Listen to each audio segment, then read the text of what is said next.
is everywhere and constantly on the rise. Quick and easy cases are solved daily, but what of those more sinister and cold cases that remain to be solved? Join host Ashley and Candy as they dive into the horror of some of these cases and shed some light on what is truly behind the realm of darkness. Now, here are your hosts of Realm of Darkness, Ashley Marino and Candy Howard.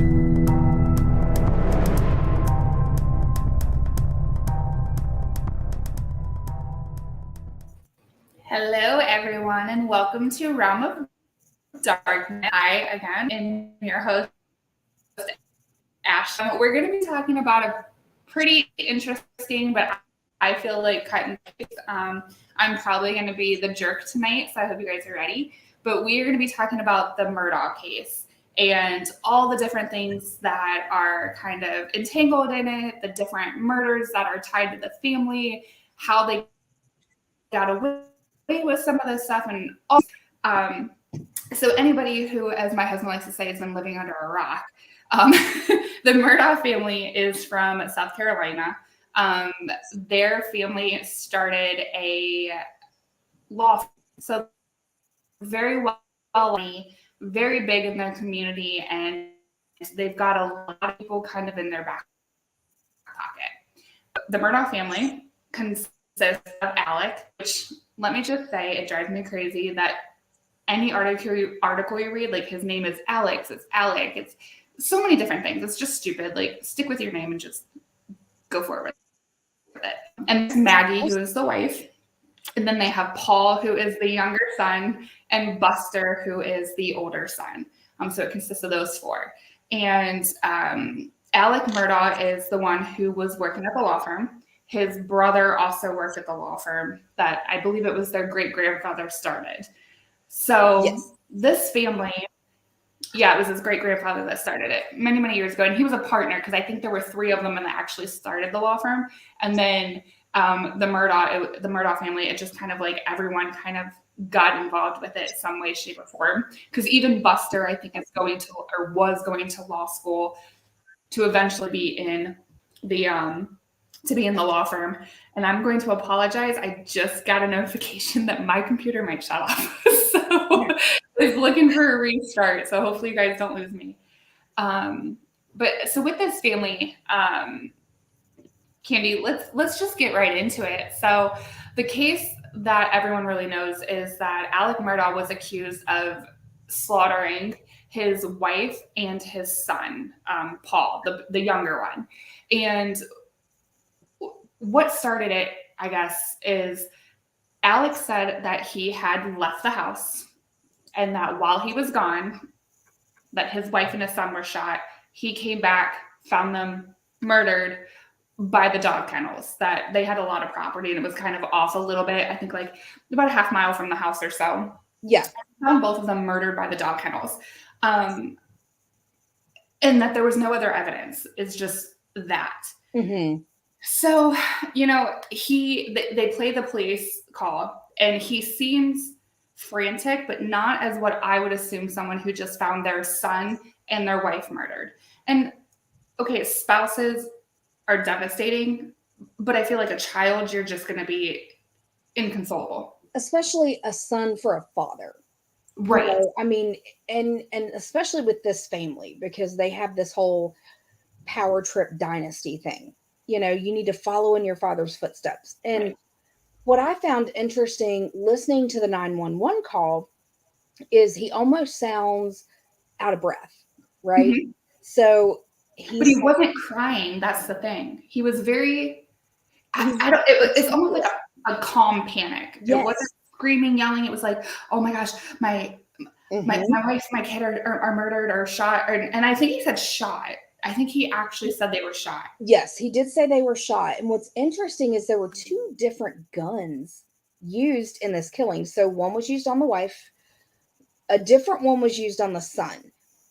And that is very atypical. One was a high-powered hunting rifle. Which, the other, they stated one of the guns, which I think is the high-powered rifle, is a very specific type of gun and a very rare type of gun, which ironically the Murdaugh family has. Right. Which right there, idiot mistake number one. Yeah, they're big hunters. They have these dog kennels, which to me is another big red flag. Okay, they have all of these dogs, all of these kennels, this massive, massive property, well over or close to 100 acres, I believe. It's not easily found. It's off the beaten path. Mm-hmm. You're not going to stumble upon this and just randomly shoot two people with a bunch of dogs going crazy. Right. And that was part of his argument, is he did say that he felt that the murders of his wife and his child were targeted murders, which we can get into why he felt that way. But he did. There were two guns. There was no other evidence. There were no tire tracks, no nothing. And from which is interesting. What he didn't know is that his son Paul was actually live on TikTok, I believe it was, or Facebook Live. He was actually on a live seconds before he was murdered. Yeah. So it's really interesting. Ash froze up for just a second, but she's back. No, go ahead. Yeah, I was just saying that Paul was on a live when like seconds before he was murdered, and you hear Alec in the background when he tells police that he was off and gone, for several hours during this, and he came back, so he was apparently off and gone for 2 or 3 hour time frame, and then came back coincidentally right after the murders occurred. Which within minutes. We now know within minutes. Yeah. But never ran into anyone. Right. No cars, no people, no nothing. And you're right. And there's just so many different things that are odd about the case. But getting into why he thought that was what he was pleading, is he had nothing to do with it. It was targeted. So aside from Maggie and Paul, the family are tied to quite a few other murders as well. And they are, for some reason, none of the murders were actually, nobody got convicted for any of them. Not from the Murdaugh family, at least. So in 2018, they had a, we'll say housekeeper. Her name is Gloria Satterfield. And she was the nanny. Paul had made comments to his family that, she helped raise him. She was like a mother to him. So she was with the family for many, many, many years. And Alec had been known to have a drug problem. He was taking prescription pills, and I don't know if they were prescribed to him or if he had somebody in his back pocket giving it to him. I don't know those details. But Gloria was very well aware of the pill addiction that Alec had had. And one day, there's a 911 call. Gloria affairs and died. And I don't know if you looked at that portion, but the stairs, it's like the front steps walking up to the porch, and there's maybe like 4 or 5 of them. Yes, they're brick, but they're saying that she tripped over the dogs, fell backwards, hit her head, and died. And I'm sorry, but I've never known anybody and die. And the story too that was told surrounding her death was really interesting, because Alec was not actually on the property when Gloria supposedly tripped over the dogs and died.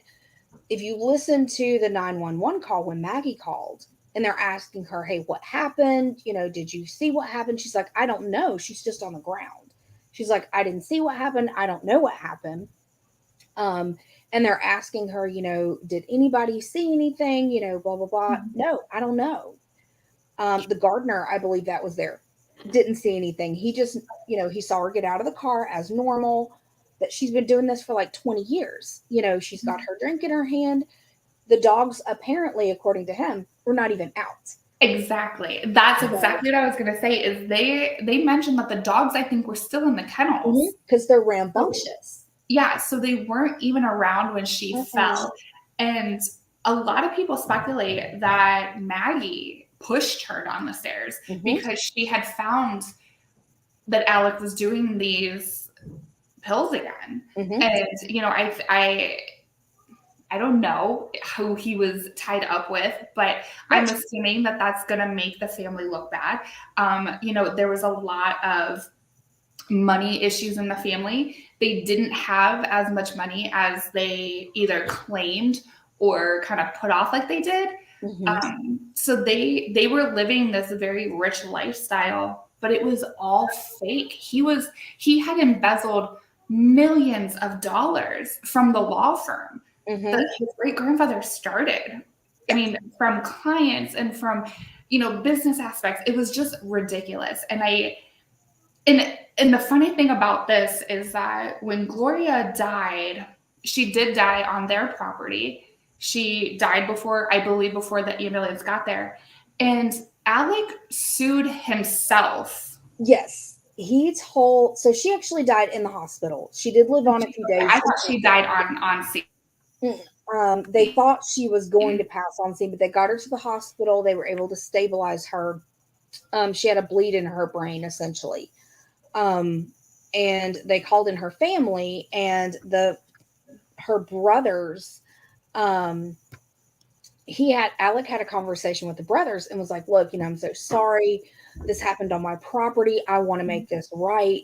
I want you, to work with me. I'm going to sue myself because it happened on my property. I'll cover it on my insurance. So he represents himself. And this never happens with lawyers. Like, other attorneys have come out and said, you don't do this. He sues himself while representing himself, wins the case. The brothers never see a dime. Never see a dime. He took all of that money. I think the only money they saw was for funeral costs, maybe. But he sued himself for like a ridiculous amount of money. I want to say it was like $1 million. It was a lot.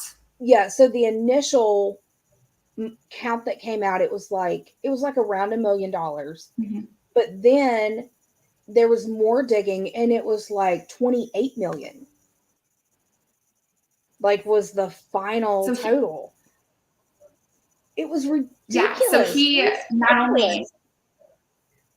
Yeah. So he's got insurance fraud. He's got embezzlement so far.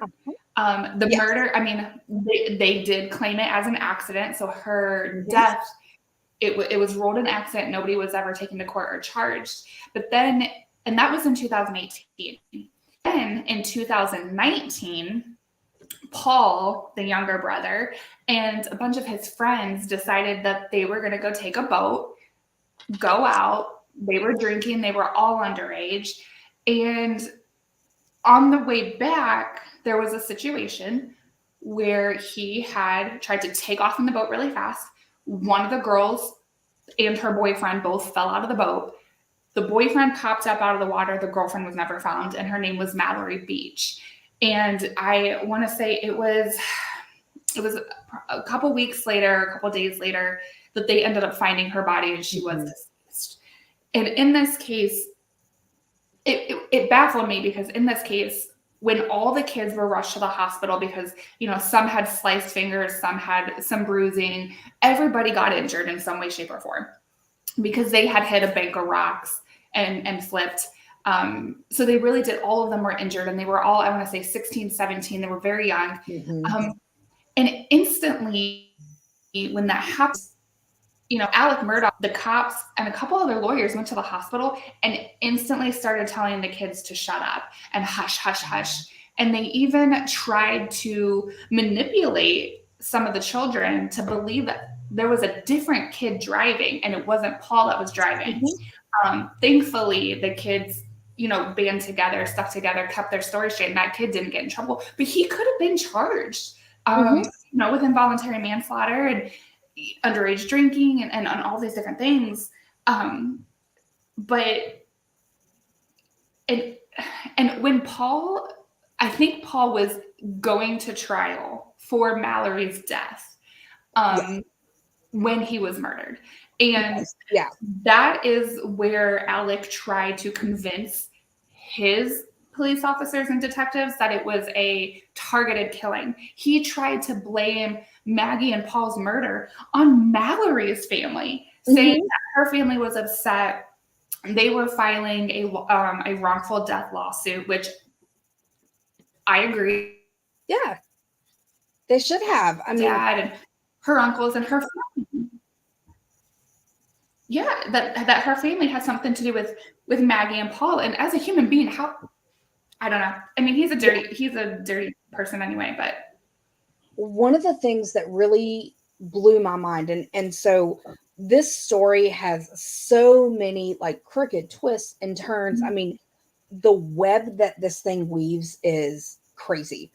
So the funny thing to me is, and we'll get to the last one, but every single person in this family, all 4 of them, are tied to a death. Yes. A wrongful death.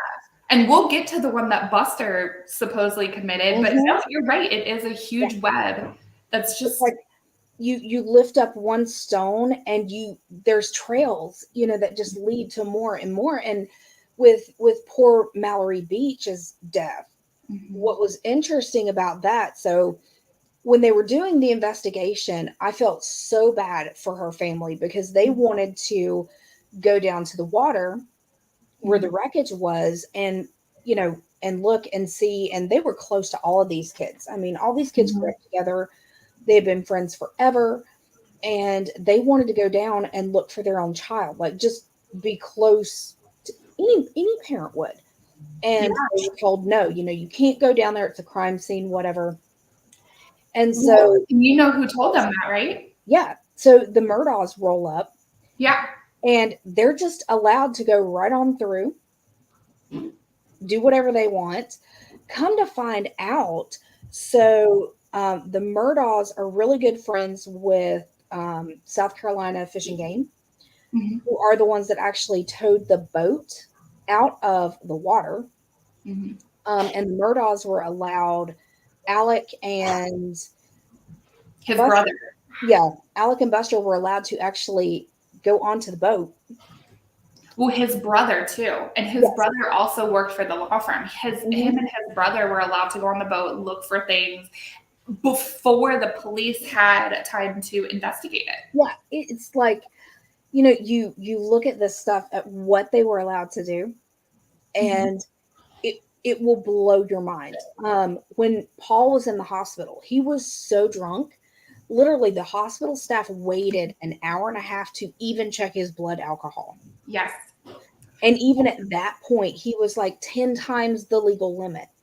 Well, and everybody who knew him, that wasn't the first time that he had been drinking. And they had said previously, lots of people, lots of kids, 17, and or however, maybe he was 18. I think he was a little bit older, but everybody said that he was a very aggressive, belligerent drunk. And the story of the other kids where he got mad and accelerated the boat quickly, and everybody and wrecked into the rocks, and then people fell out and people got hurt. It all makes sense. And those other, I keep saying children, they're teenagers, but those other teenagers, their stories all matched. It was Paul's story who didn't match. And then Alec, who hadn't even talked to Paul yet, was blaming that other kid. And, I have to give props to his parents, because his parents thankfully held it together. They were very professional, respectful. They didn't fly off the handle. And I have to give them a lot of props, because if somebody was accusing my son of something he didn't do, I would have lost it. I would have gone. I would have probably been arrested. So then there's that case. So now within, a frame of, because let's see, Gloria was February of 2018. Mallory was February of 2019. But then many years before, in 2015, there was a kid named Stephen Smith who was found deceased in the middle of a road. And it was a dark 2-lane road. His car was off on the side of the road. I want to say it was something simple, like a flat tire, out of gas, something like that. Yeah. It wasn't wrecked, but he was found deceased in the middle of the road, and everybody assumed it was a hit and run. Nobody could figure it out. It was never solved. It was, put into the unsolved cases.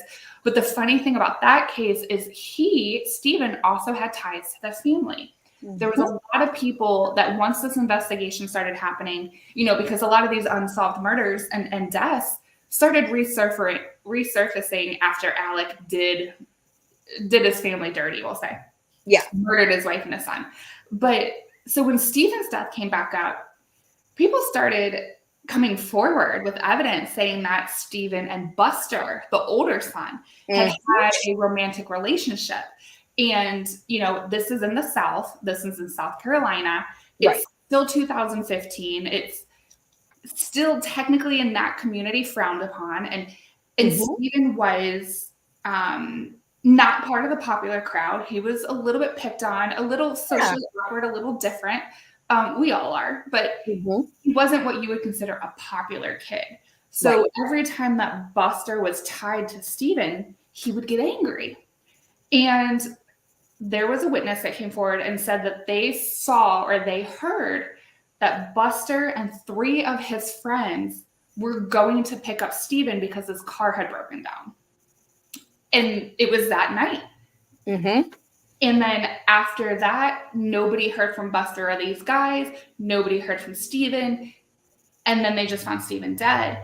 But his injuries, the amount of injuries that poor child sustained, I guess it could kind of go together with a hit and run, but you would have to get hit really, really hard. A lot of his injuries were more consistent with getting hit with a baseball bat or something of that nature.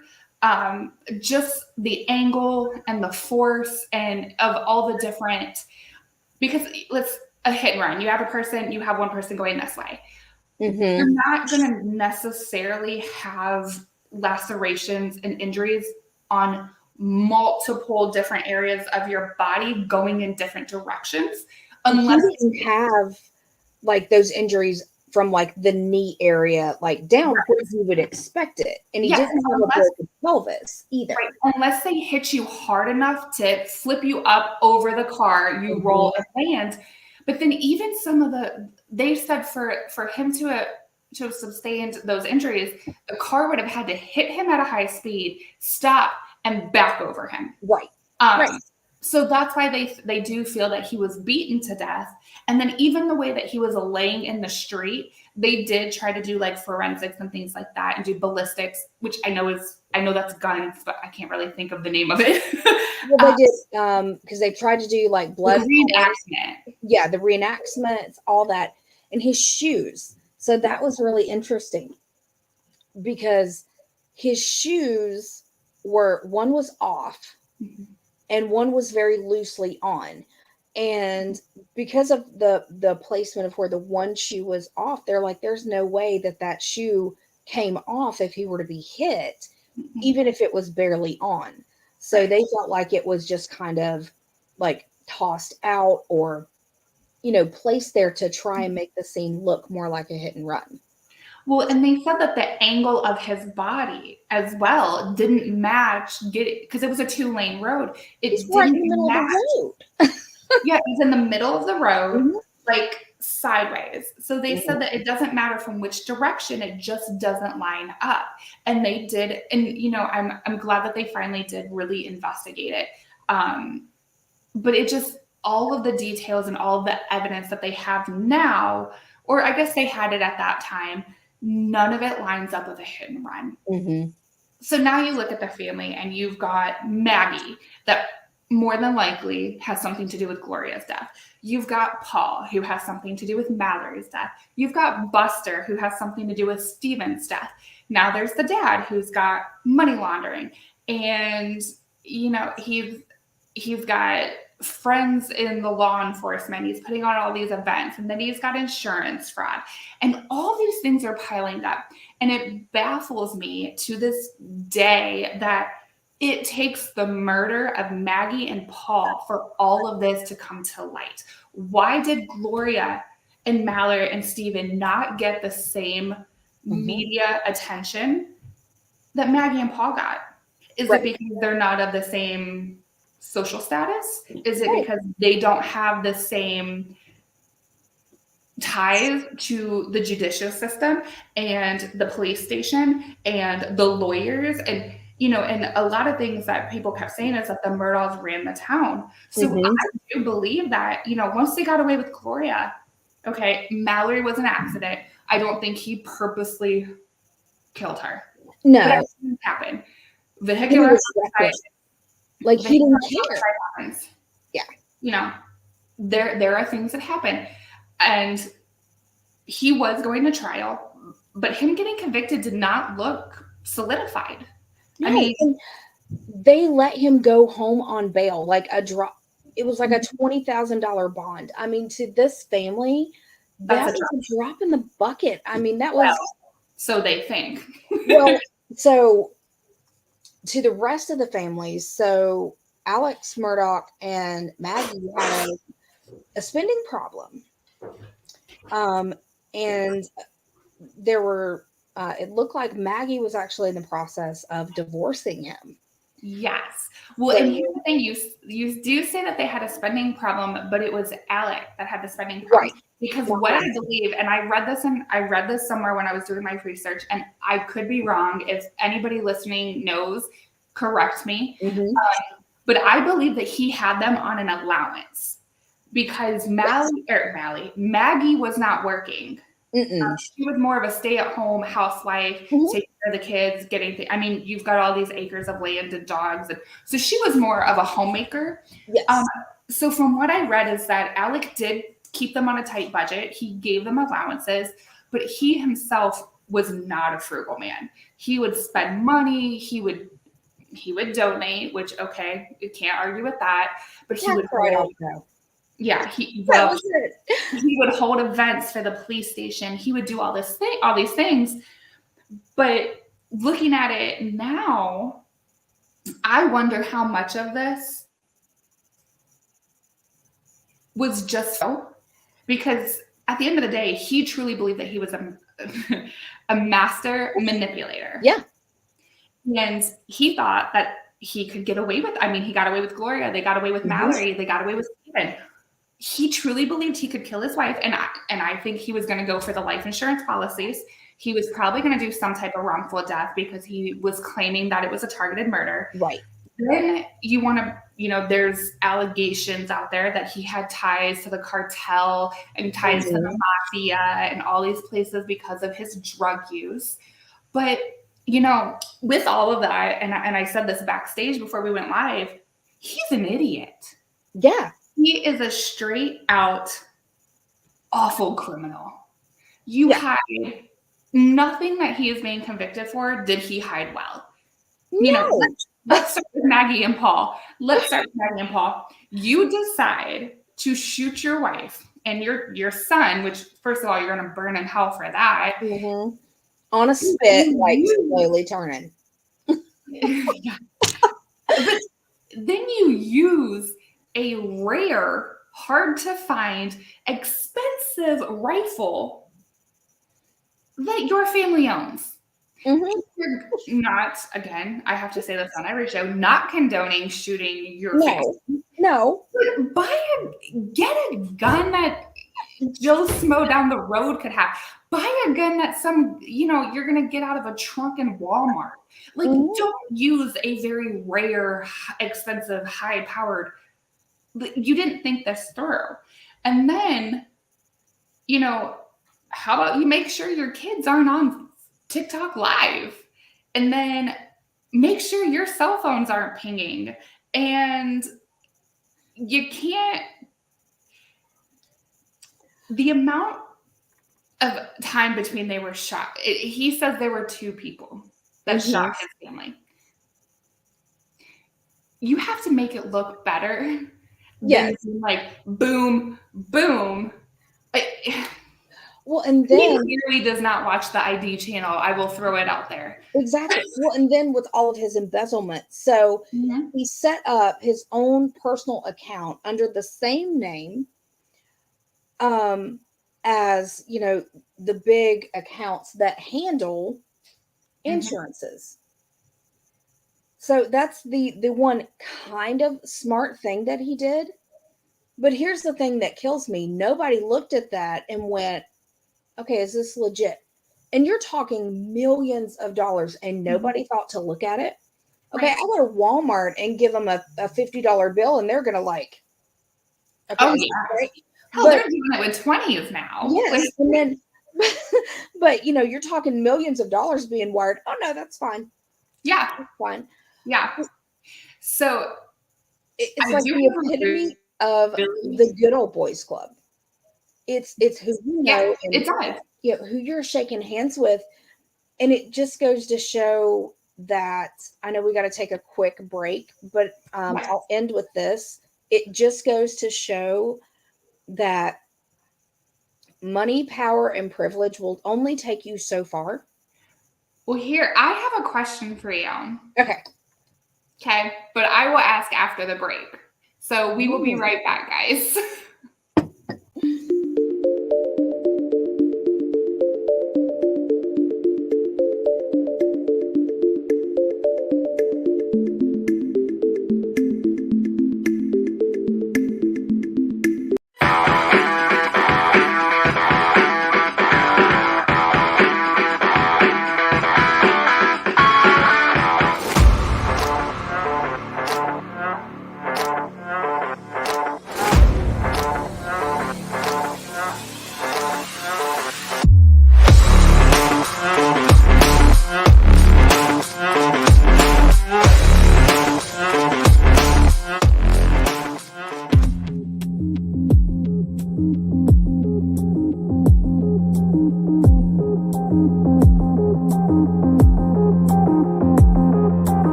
So sorry, I got caught reading the text message.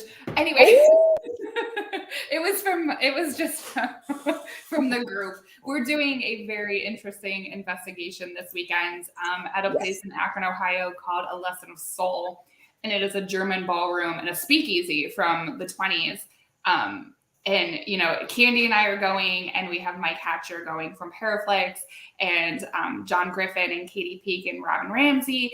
And Vince, there's a lot of us going, so I was just catching up on the chats to fill you guys in. Anyway, welcome back to Realm of Darkness. We are talking about the Murdaugh murders and kind of all the different cases that are tied into it and how in the world this family has gotten away with so much for so long. But here's the question that I have, because you know I love to ask these. Okay. Maggie and Paul, murdered by Alec, clearly. Now, one of the things that, and I mentioned it before, but I wanted to leave it for this question, is when they did the ballistics on how those two were shot, they did say that they were shot at such a close range, within seconds of each other, with two different guns, that they feel, in his defense, they feel that one person, aka Alec, could not have committed these murders at the same time, or that he was not capable of shooting Maggie and then running and shooting Paul with a different gun.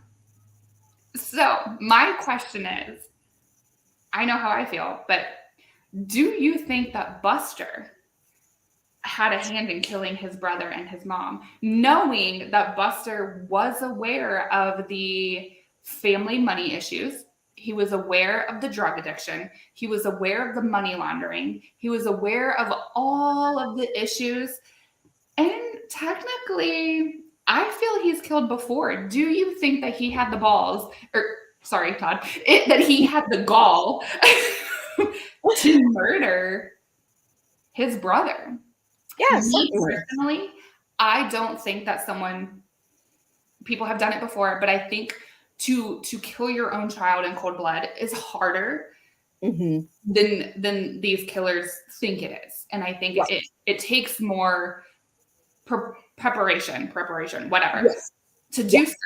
But siblings, that's easier. So I'm wondering if Alec killed Maggie because killing a spouse is easier than killing a child. Right. And Buster killed Paul. Killing a sibling is way easier than killing your mother. That's what I think.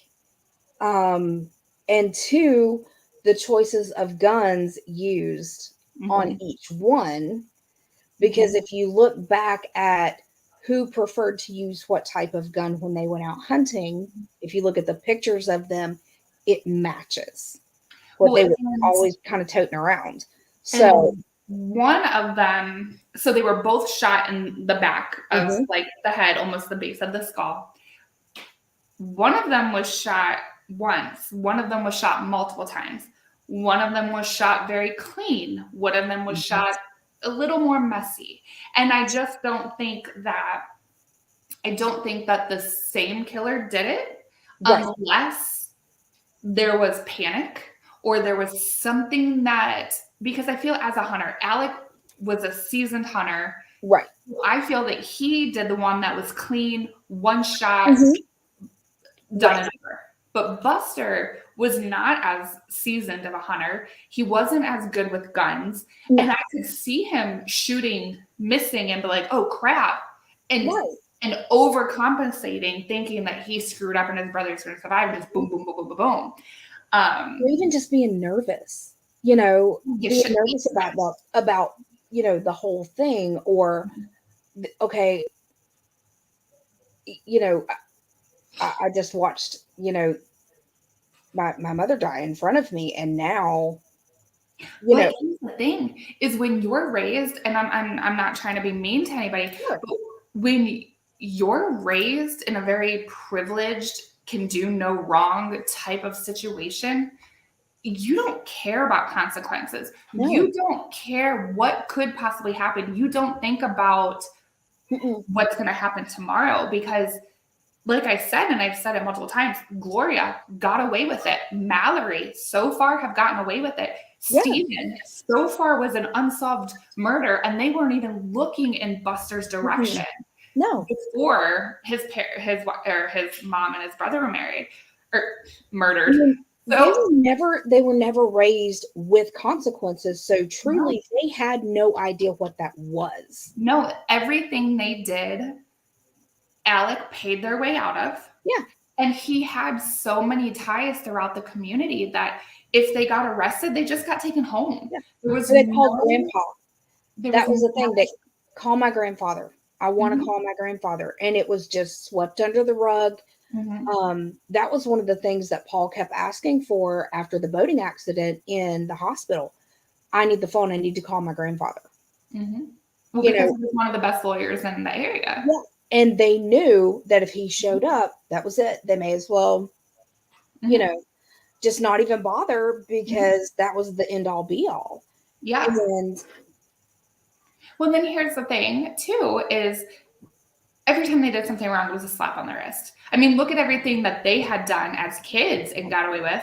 And then look at everything that their dad had done and got away with. There were no consequences whatsoever. And this is where we come back to society today. It is, people, and parenting is hard. I have a son of my own. It is very hard. And, you want to do the right thing by your children, but you also, it doesn't matter how well you were raised or how bad you were raised. Everybody wants to do better for their child, and 20, 30, 40 years ago, children were beaten for little things. And yes, borderline abuse, some were absolutely abused, but there's, this gentle parenting nowadays. And I mean, I'm not saying I beat my kid, but if he does something bad, I'm going to smack his hand, I'm going to smack his butt, and I'm going to tell him no. But, they say, oh, sit your child down. Like, do you understand what you did wrong? It's okay. And I wonder, is this how they were raised? Right. And is this why they feel like they can just do whatever and it doesn't matter? Daddy's going to get them out of it. I feel like absolutely, if you provide the appropriate punishment, and then yes, explain to them, Yes. this is why this is wrong. This is why there's a consequence. But you have to give consequences. You can't just Right. pay bail or say, or go down and get them out or whatever. Like, take away their cell phones. Like, again, I'm not saying beat your children, but I'm saying take away their cell phones, take away their something. ground them, some type of consequence. But it seemed like no matter what these boys did, it was daddy will take care of it. Daddy will take care of it. It's fine. So they had no fear. No. And I think that because Alex was raised the same way that he raised his boys, you know, his grandfather started this law firm. His father was a part of it. He's a part of it. His brother's a part of it. So in South Carolina, they all grew up in this very privileged lifestyle. And I'm happy that somebody is finally getting convicted of something that they actually did. And money is not, well, he doesn't have any, but he's not going to, you know, explain his way out of it. Because if this would have happened in Detroit, or if this would have happened in, you know, a little, not a high class rich family, they would have been gone. Oh yeah. They would have been buried out back under the jail. Yeah. And it would have started with Gloria. There would have been an investigation. They would have been questioned. There would have been all kinds of different forensic analysis, but not with them because they were high class. They had these police officers on their side, which in Ohio right now is not a good time to be bad police. We're going through our own thing up here in Akron, but you know, I'm glad to see, I'm sad that it took Maggie and Paul getting murdered for this to happen. It should have stopped with Gloria. It should have stopped then. Well, it should have stopped with Stephen because he was the first one. He was in 2015, so he was technically the first death. It should have never made it past that. But I'm hoping that with all this, that people are opening their eyes and going to start making these connections. And I am interested to see over the next couple months or even the next couple years, how many different criminal actions are actually tied to this family. Right. Because now they're going back and they're digging more and more. And I was doing a little bit of research the other day, and it looks like the more they dig, the more they find. Yes. So why did they never do this in the beginning? Right. Because it was like don't go after the Murdaughs. Like, hey, don't screw with Trump. Well, you know what? Exactly. I mean, it's like, okay, so for the last 100 years, this family has hidden behind their privilege, their power. And it has just slowly built up. And they really feel like they're above the law. They've acted that way, that nothing can touch them. And now it's crumbling. Yes. Jessica, you're just turning in. We're talking about the Murdaugh murders with Alec and Maggie and Paul and Buster and all the different crimes that are tied to that family as well. Sorry, just wanted to fill it. No, you're good. You're good. And I think it looks like they're doing some digging, and you know, this goes back so far. And they're finding that there's a lot of very suspicious things surrounding this family. Yes. And it goes back generations. Yes, so, it doesn't just go back to Alex. No, I mean, this is going to continue to evolve and unfold. And I feel like the more layers that they uncover, the more things that we're going to find. And I really feel like, especially with, you know, Alex and Buster, and we're going to find more things that they've done, and probably more bodies are going to surface. Yeah. And I don't think so much for Paul, because he was young. I think he was maybe 20 when he was murdered. He was a baby. But his biggest thing was acting a fool and seeing how much he could drink. That was his thing. And I really do think that Mallory was the only it was the only one that he had a part in. And again, like I said, I don't think that was intentional. I think he was being a stupid kid, and accidents happen. And unfortunately that, you know, beautiful young girl lost her life. which again, like my condolences to her family, because that's awful. And the way that her family was treated, oh my gosh, after her death was awful.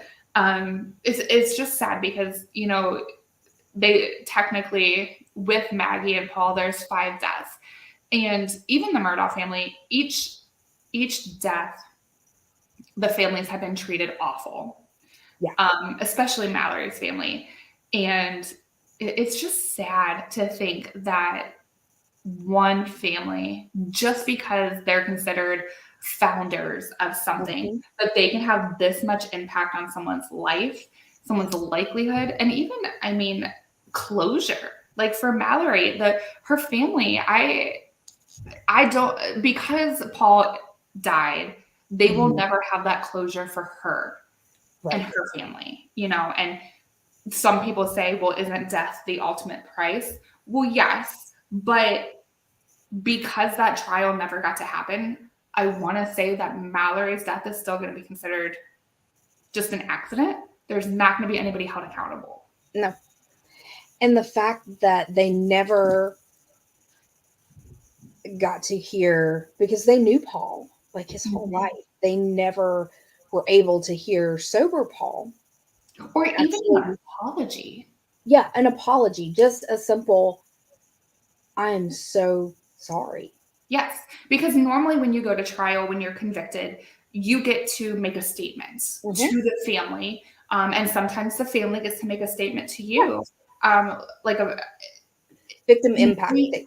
Yeah. Yes, and they never got to have their moment of saying, even forgiving, saying, okay, you did this to our family, you did this to our daughter, I forgive you or I don't forgive you. They never had that moment of closure, of being able to speak their truth and their feelings, which makes me extremely sad for them.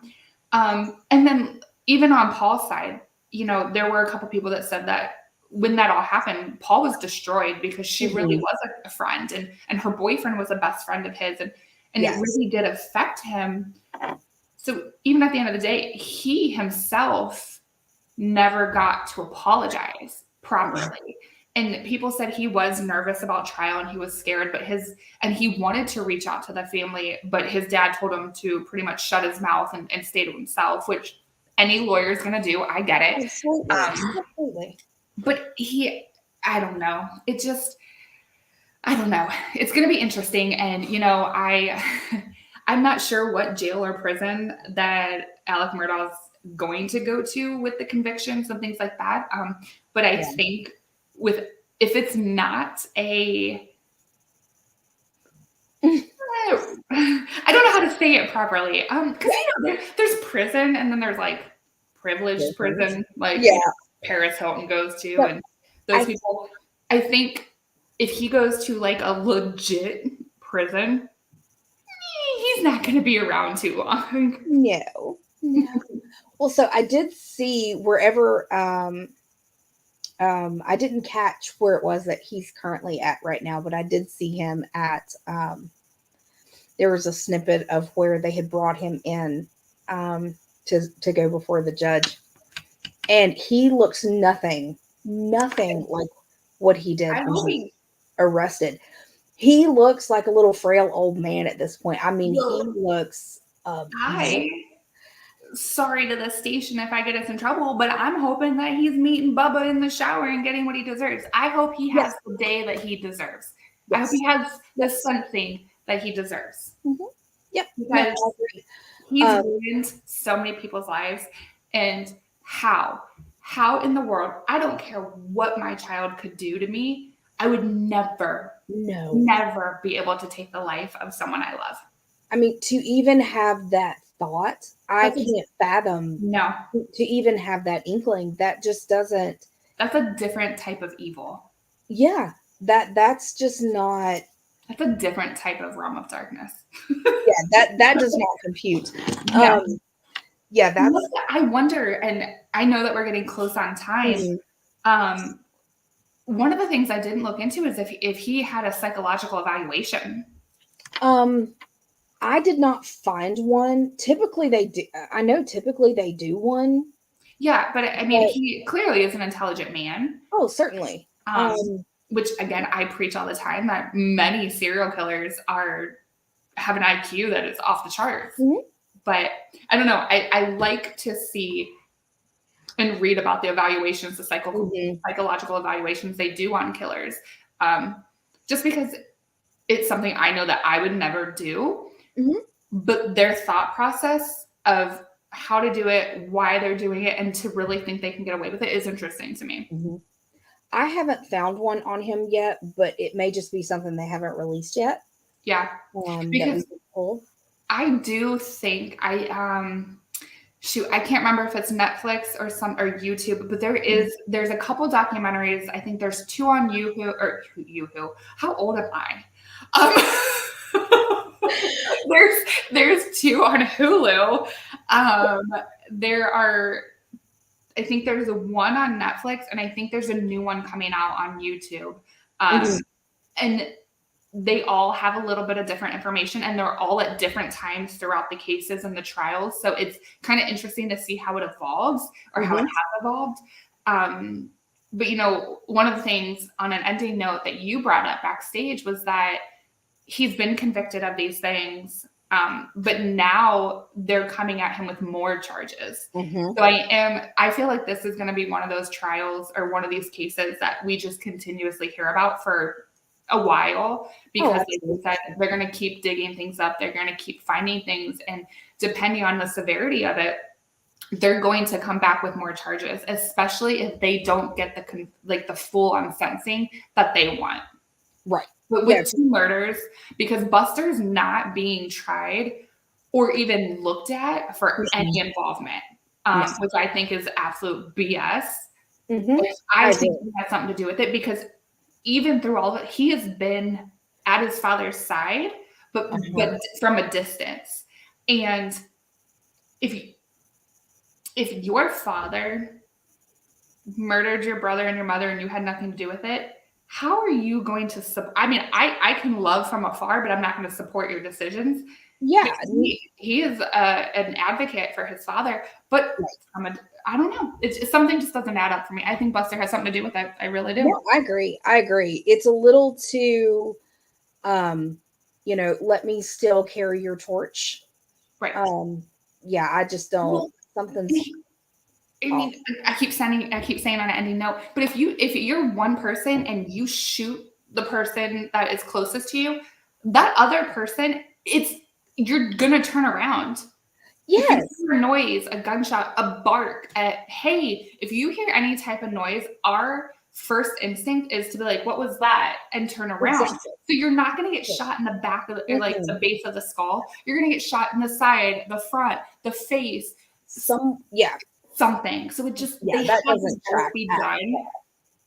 They had to both be done within seconds so that the other one didn't have time to react. So I do believe that there were 2 people, but I believe it was Alec and freaking Buster. I do too. And what makes more sense that they're all walking together as a family on their own property. And you just kind of like, and it was dark.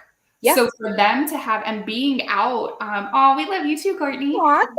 Being in the dark and being in South Carolina, there's animals out there. So saying, we're going to bring our guns. Yeah. I'd be like, okay, you're going to shoot something that runs up on us, because it is nothing out of the ordinary for them.